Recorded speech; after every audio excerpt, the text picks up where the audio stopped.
কিন্তু তুমি যখন আশের কথা বলো, দেখো সে সফলতাকে চিরস্থায়ী হিসেবে দেখে, এটা চিরস্থায়ী হতে হবে, কারণ তুমি চাও না আজ সফল হও আর কাল ব্যর্থ হও। তুমি যদি কাল ব্যর্থ হও, সেটা তো সফলতা নয়। তুমি আজ কিছু করতে পারো আর কাল সবকিছু বন্ধ হয়ে গেল, এটা তো চাও না। সে চায় তোমার সফলতা যেন স্থায়ী হয়। আর কোনো শর্টকাট নেই, তুমি নিজেই বলো, কোনো দ্রুত সমাধান নেই। তুমি আজকে সংজ্ঞায়িত করো সে আসলে সোর্স বলতে কি বোঝায়, আর আমাদের কাছে সফলতা কি, কারণ তুমি সফলতার সংজ্ঞা দাও।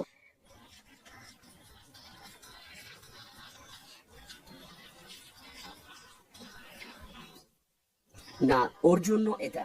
হ্যাঁ, তুমি ঠিকই ধরেছো। তুমি বলেছো সে গড়ে তুলেছে, কারণ কেন একটা সিস্টেম তৈরি করা হচ্ছে।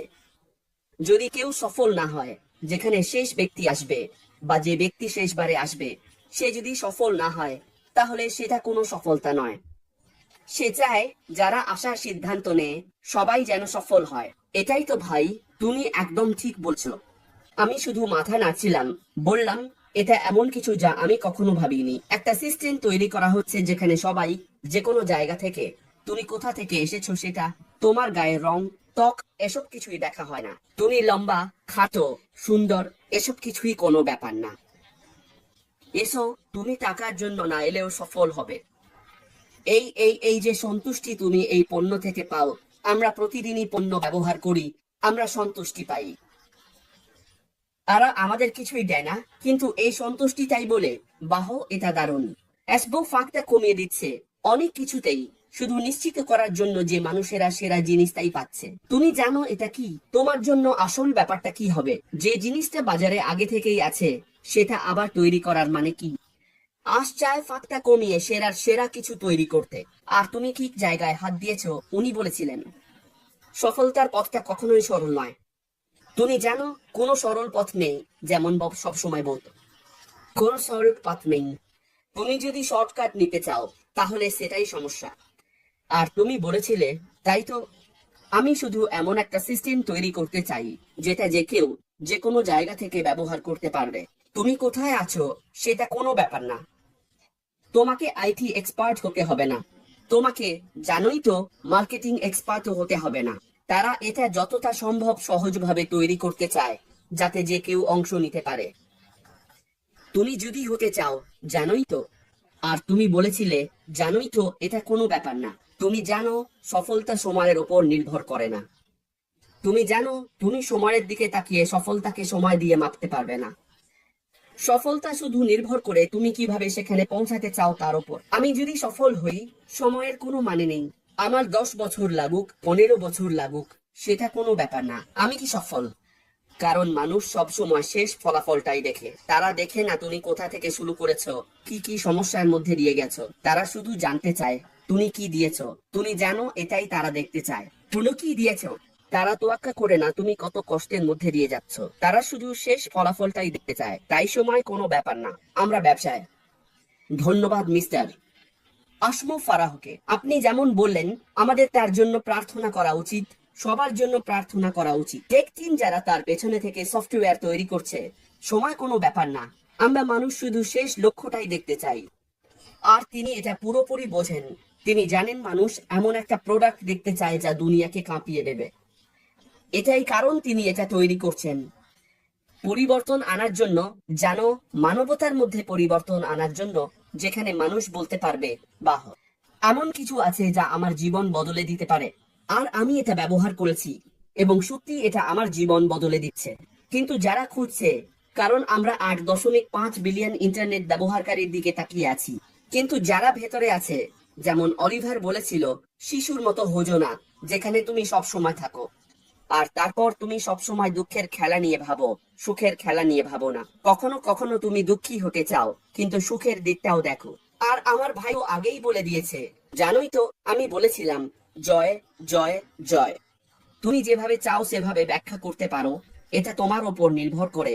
জানোই তো, শুধু সেই বার্তাটা দেখো। এর মানে হচ্ছে এটা ওর হৃদয়ে ঘটছে। কারণ আমরা আমাদের সিইও কে চিনি, তিনি কোনো কিছু অর্থবহ না হলে সেটা প্রকাশ করেন না।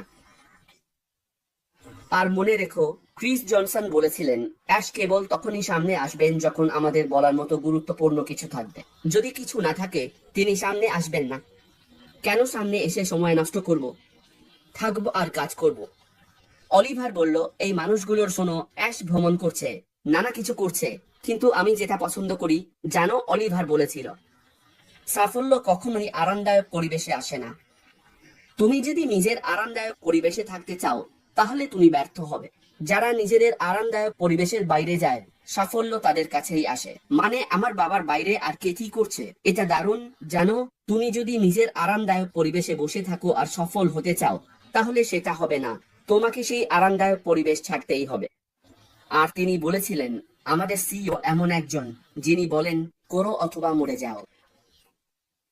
তিনি কখনোই তার স্বপ্ন ছেড়ে দেবেন না। এটাই তার স্বপ্ন। এটা আমার অলিভার কিংবা এখানে থাকা পুরনো টেক প্রবব অথবা ভিনসেন্ট ম্যাজিক ক্যামেরা এর কারো জন্যই কোনো ব্যাপার না। না, আমরা সবাই হারিয়ে যেতে পারি, কিন্তু এই মানুষটি কখনোই কখনোই তার স্বপ্ন ছেড়ে দেবেন না। এটা তার হৃদয়ের একদম গভীরে গেঁথে আছে। আর আমার ভাই অলিভার বলেছিল, এটা হয় করতে হবে, নয়তো মরতে হবে। উনি নিজেই এটা বলেছেন। আমরা তার হয়ে এটা বলিনি, আমরা সবাই এটা শুনেছি। তিনি বলেছেন, আমি এটা করব, না হলে আমি মরে যাব। তুমি জানো, আর অলিভার বলেছিল, এটা বিশ্বাস থেকে আসে। তুমি জানো, এটা এমন কিছু যা তোমার থাকতে হবে।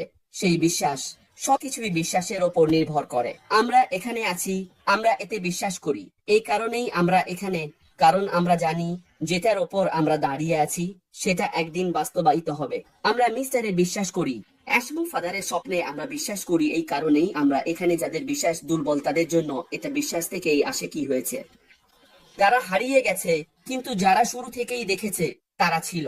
এটা দেখে তুমি জানো, ভাবতে থাকো। অলিভার যেমন বলেছিল, যখন সে এসেছিল সে এটা দেখেছিল, সবকিছু দেখেছিল। সে বলেছিল, না জানো কি, এই জিনিসটা এমন কিছু হবে যা বাজারে আলোড়ন তুলবে। আজ পর্যন্ত অলিভার আজ পর্যন্ত বদলায়নি। অলিভার এই জিনিসটা নিয়ে কথা বলে, জানো,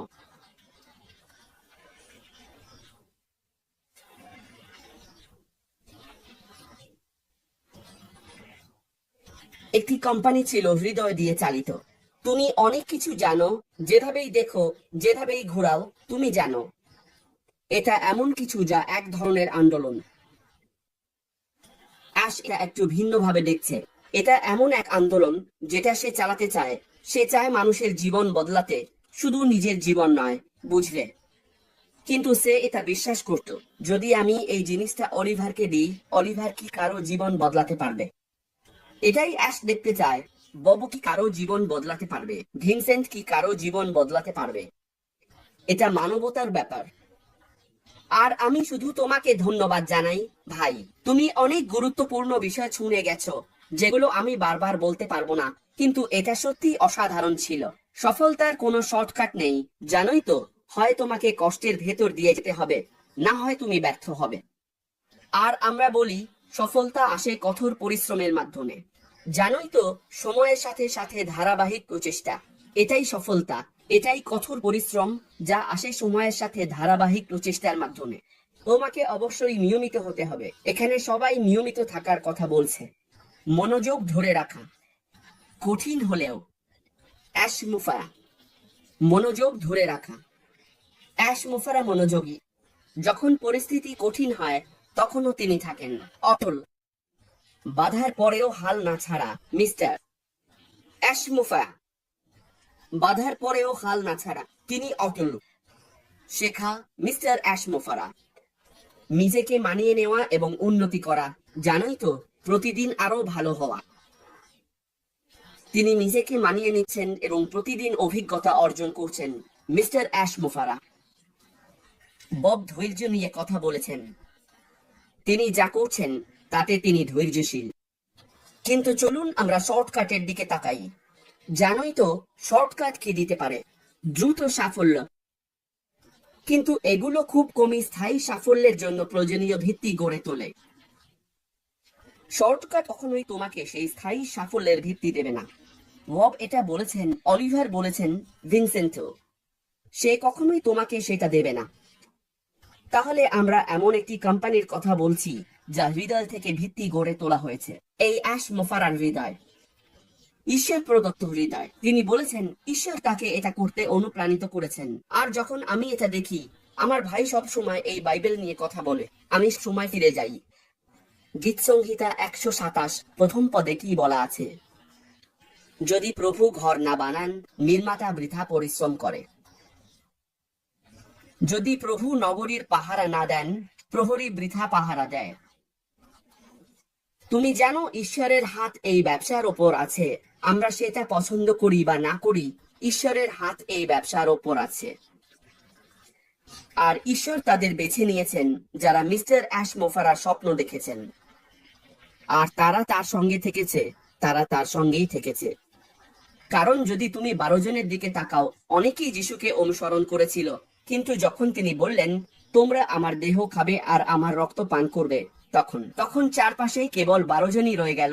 তিনি বললেন, আমি তো তোমাদের বেছে নিইনি, তোমাদের বেছে নিয়েছিল পিতা। আমরা এখানে আছি, আমাদের আগে কোনো বার্তা দ্বারা বেছে নেওয়া হয়নি। ঈশ্বর আমাদের চোখ খুলে দিয়েছেন যাতে আমরা দেখতে পারি তিনি কি করছেন, কারণ ঈশ্বর তাকেই বেছে নিয়েছেন। তিনি মানবতার জন্য এমন কিছু গড়ে তোলার আহ্বানে সাড়া দিয়েছিলেন, আর ঈশ্বর তাদের চোখ খুলে দিয়েছেন যারা এটি দেখতে পেরেছে। তুমি যদি এখানে না থাকো, তার মানে তুমি এটা দেখতে পাওনি। আমি বলছি না যে তোমাকে বেছে নেওয়া হয়নি, হয়তো ভবিষ্যতে কিছু আসবে, তখন তুমি সেটিকে বেছে নেবে। কিন্তু ঈশ্বর আমাদের সবাইকে সাহায্য করুন, আর ঈশ্বর এই মানুষগুলোকে ব্যবহার করবেন। হোক সেটা 1.17 মিলিয়ন, তুমি যেই হও না কেন, তোমাকে বেছে নেওয়া হয়েছে। আরো অনেকেই আবার এটি দেখতে পাবে।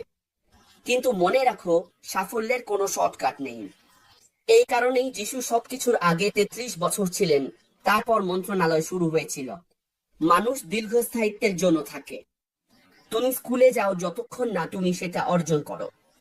তুমি কোথাও যাও, এমনকি যদি তুমি শিক্ষানবিশ হতে চাও, তোমাকে প্রোগ্রামটি করতে হবে। তাই কোনো শর্টকাট নেই। তুমি ব্যর্থ হও, শেখো, উপরে ওঠো, এটা ব্যর্থতা নয়, বরং শেখা, শিক্ষা নেওয়া। তুমি কিছু করো, শেখো, তারপর এগিয়ে যাও। কিন্তু শেষ পর্যন্ত যে ফলাফল, সেটাই আমরা চাই মানুষ দেখুক। তুমি জানো, আমরা মানুষ সব সময় সাফল্য উদযাপন করি, কিন্তু আমরা জানি না একজন মানুষ কতবার ব্যর্থ হয়েছে। মিসেস আন্দ্রেয়া বলেছিলেন, এটা কতবার। রকেটের আরো অনেক কিছু করার আছে, মাঝে মাঝে সেটা বিস্ফোরিত হয়। শেষবার আমি দেখেছিলাম সেটা বিস্ফোরিত হয়েছে, কিন্তু আমরা সে ব্যাপারে কথা বলি না। কিন্তু যখন সেটা সফলভাবে উপরে উঠে অবতরণ করে, আমরা তালি দিই, বলি বাহ, এটাই মানুষের মস্তিষ্ক। কিন্তু আমরা এমন এক ব্যবসায় আছি যেখানে আমরা শক্তি থেকে শক্তিতে এগিয়ে যাচ্ছি, আর এটাই হবে আমাদের জীবনের গল্প। যখন আমরা আমাদের গল্প লিখতে চাই, আমরা সেই সময়টা নিয়ে লিখি না, কিন্তু আমরা বলবো আমরা সেখানে ছিলাম। অলিভার তার গল্প লিখবে, বব তার গল্প লিখবে, আর আমি আমার গল্প লিখব। ভিনসেন্ট, আমি সেখানে ছিলাম, আমি দেখেছি। এটাই চূড়ান্ত ফলাফল। যারা এই যাত্রা মিস করেছে, তারা মূল কাহিনীটাই মিস করেছে। কিন্তু আমরা 5 জনের কথা ভাবছি, বাকি কোটি কোটি মানুষ পরে এসে বলবে বাহ, ইস, আমি যদি এই যাত্রাটা দেখতে পারতাম।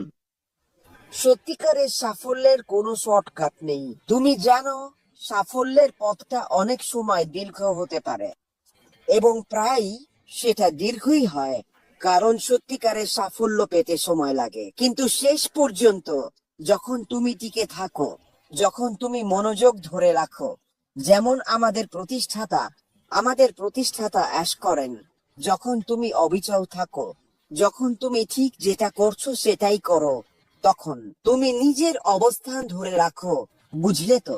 অবশেষে যখন তুমি মনোযোগ ধরে রাখো, তখনই তুমি তোমার কাঙ্ক্ষিত সাফল্য পেয়ে যাও, বুঝলে তো?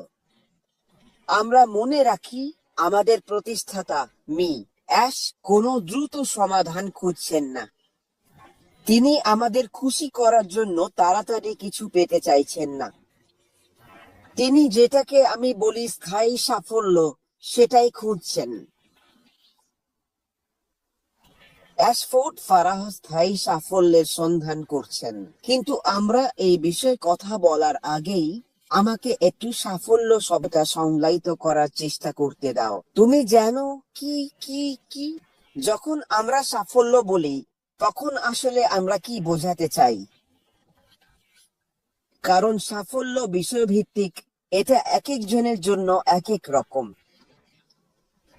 তুমি জানো, সাফল্য হতে পারে তোমার ক্যারিয়ার অগ্রগতি, কারোর জন্য সব পিএইচডি ডিগ্রি অর্জন করা সেটাই তার সাফল্য, অথবা হতে পারে তোমার আর্থিক স্থিতিশীলতা। তোমার কাছে পৃথিবীর সব সম্পদ আছে, তুমি ধনী, তোমার যা দরকার সবই আছে। অথবা কারো জন্য, বিশেষ করে অ্যাশের মতো কারো জন্য, সাফল্য হতে পারে ব্যক্তিগত পরিপূর্ণতা। বুঝলে তো? তাই যখন আমরা সাফল্যের দিকে তাকাই তখন বলি, আচ্ছা, আমি আমাদের প্রতিষ্ঠাতা অ্যাশকে আগে রাখি, কারণ সবকিছুই আমাদের নিয়ে। আমার জন্য যদি আমরা ক্যারিয়ার অর্জনের কথা বলি তাহলে সবকিছুই আমাদের নিয়ে। অ্যাশ ফুড পেয়েছে, ও পেয়েছে, ওর সব স্বীকৃতি আছে, ওর ইনফরমেশন টেকনোলজিতে মাস্টার্স, মার্কেটিং ও ট্রাফিকে মাস্টার্স, সবকিছুই আছে, ও পেয়েছে। আর্থিক স্থিতিশীলতা, হ্যাঁ, আমাদের প্রতিষ্ঠাতা অ্যাশ, আমরা জানি তিনি অনেক মানুষকে কোটিপতি করেছেন। বিভিন্ন কোম্পানি এই মানুষটিকে খুঁজেছে তাদের ধনী করার জন্য, তাই ক্যারিয়ার ও আর্থিক বিষয়ে তিনি সেখানে আছেন। কিন্তু আমি বিশ্বাস করি আগের মতোই আমি সাফল্যকে ব্যক্তিগত পরিপূর্ণতা হিসেবে সংজ্ঞায়িত করব। এই ক্ষেত্রে আমরা জানি আমাদের প্রতিষ্ঠাতার উদ্দেশ্য, তার লক্ষ্য আমাদেরকে উন্নীত করা, আগের মতোই তার লক্ষ্য মানবতাকে উন্নীত করা, এমন একটি ব্যবস্থা তৈরি করা যাতে সারা বিশ্বের সবাই। এটা কোনো ব্যাপার না আপনি কোথায় আছেন, আপনি দক্ষিণ আফ্রিকার কায়রোতে হন বা আপনি, দুঃখিত, কায়রো থেকে উত্তর আফ্রিকা, কেপ টাউন, ওয়াগাডুগু, সোমালিয়া, আপনি যেখানেই থাকুন, উত্তর আমেরিকা, ইউরোপ, দক্ষিণ আমেরিকা, অস্ট্রেলিয়া, আপনি যেখানেই থাকুন। আমাদের প্রতিষ্ঠাতা অ্যাশ মোফারার কাছে সাফল্য মানে হচ্ছে এমন একটি পরিপূর্ণতা যাতে আপনি এই সিস্টেমটি ব্যবহার করতে পারেন তা নিশ্চিত করা। আপনি এই সিস্টেমটি ব্যবহার করতে পারেন, প্রবেশ করতে পারেন, এবং সিস্টেমটি যা প্রতিশ্রুতি দিচ্ছে তা আপনার জন্য পৌঁছে দেবে। এটাই ব্যক্তিগত পরিপূর্ণতা। আমি তাই বিশ্বাস করি। আপনি যদি অ্যাশ মোফারাকে জিজ্ঞেস করেন আমরা সাফল্য বলতে কি বুঝি, এটা সহজে আসে না।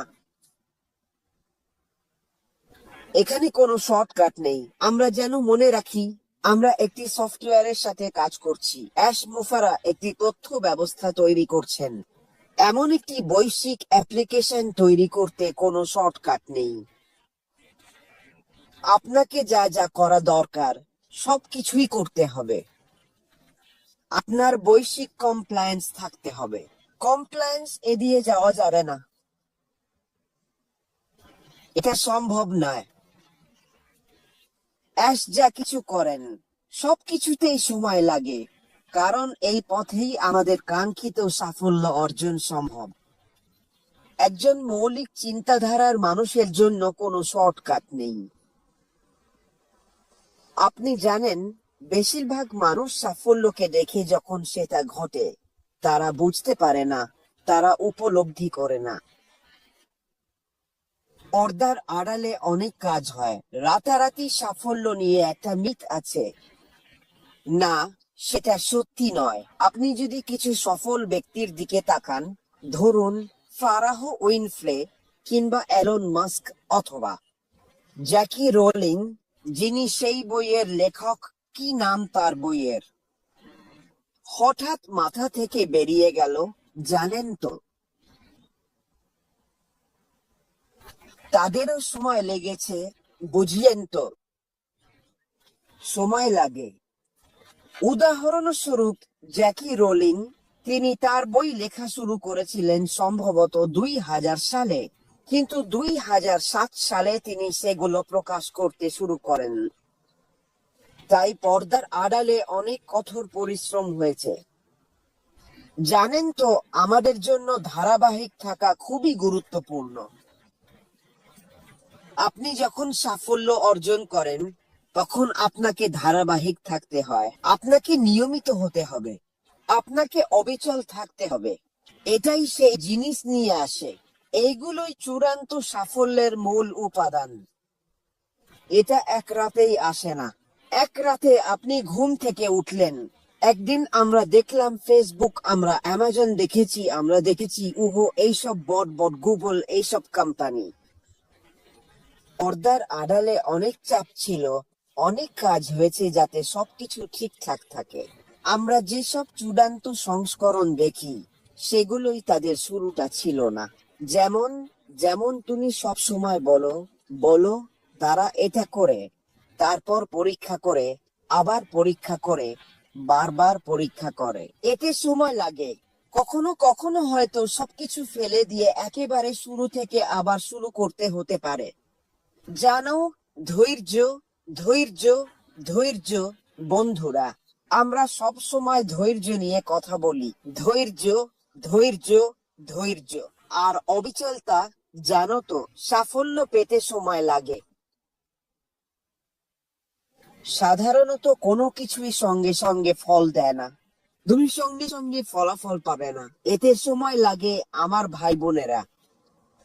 তাই আসুন আমরা ধৈর্য ধরি। আমি জানি আমরা অনেক দিন ধরে তোমাদের ধৈর্য ধরতে বলছি, কিন্তু এই মুহূর্তটাই যখন আমরা জানি আমাদের প্রতিষ্ঠাতা মিস্টার অ্যাশ, আমাদের ধৈর্য, আমাদের সমর্থন আর আমরা যা কিছু করি সবকিছুই তার উপর প্রভাব ফেলে। তিনি আমাদের কথা ভাবেন যখন তিনি তার কাজ করেন। তাই যখন কিছু মানুষ বাইরে অনেক হইচই করছে, আমাদের প্রতিষ্ঠাতা মিস্টার অ্যাশ চুপচাপ নিজের কাজ করে যাচ্ছেন। তিনি নির্বে গড়ে তুলছেন, সময় নিচ্ছেন, কারণ তিনি জানেন সাফল্যের পথ দীর্ঘ, কিন্তু শেষ পর্যন্ত তিনি সেখানে পৌঁছাবেন। তিনি নির্বে গড়ে তুলছেন, আর খুব শিগগিরই আমরা আজ তার দেওয়া বার্তাটা ব্যাকএন্ডে দেখেছি। তিনি জিতছেন, জিতছেন, জিতছেন। তিনি নীরবে নিজের কাজ করছেন এবং তিনি জিতবেন। খুব শিগগিরই আপনি অ্যাশকে দেখতে পারেন। অ্যাশ পাহাড়ের চূড়ায় সিংহের মতো দাঁড়িয়ে গর্জন করবেন, আর গর্জন করবেন, গর্জন করবেন, আর পুরো বিশ্ব তাকে শুনবে। খুব শিগগিরই আমাদের ধৈর্যই আমাদের শক্তি হয়ে উঠবে। গত সপ্তাহে বলেছিলাম, খুব শিগগিরই আমরা যেভাবে অপেক্ষা করেছি এমন এক ঢেউ যা পুরো পৃথিবী জুড়ে ছড়িয়ে পড়বে।